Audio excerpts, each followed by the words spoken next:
सिलचर में भी ईद का त्यौहार मनाया जा रहा है। यहाँ सुबह होते ही जगह जगह मस्जिदों में नमाज अता की गई है। लोगों ने एक दूसरे को गले लगाकर भाईचारे का संदेश दिया है।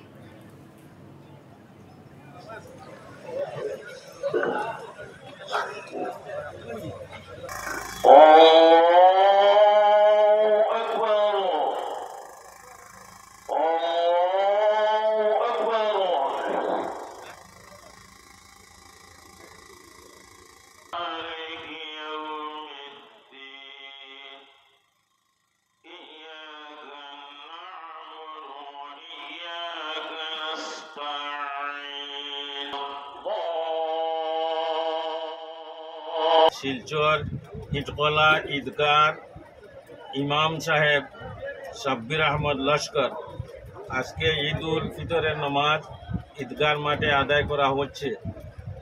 সমস্ত জাতি বর্ণ নির্বিশেষকে ঈদ উল ফিতরের শুভেচ্ছা জানাই এবং ঈদের নামাজ সুষ্ঠুভাবে পালন করা হচ্ছে। আর সমস্ত দেশবাসীকে আমি জানাই শান্তির সাথে বাস করার জন্য একে অন্যর সাথে মহব্বতের সাথে যেন জমিনও বাস করেন, একে অন্যর সাথে সব সময় যেন ভালোবাসা রাখেন। আর ঈদ উল ফিতরের শুভেচ্ছা জাতি বর্ণ নির্বিশেষ সমস্ত ভারতবাসীকে আমার পক্ষ থেকে আমি জানাই।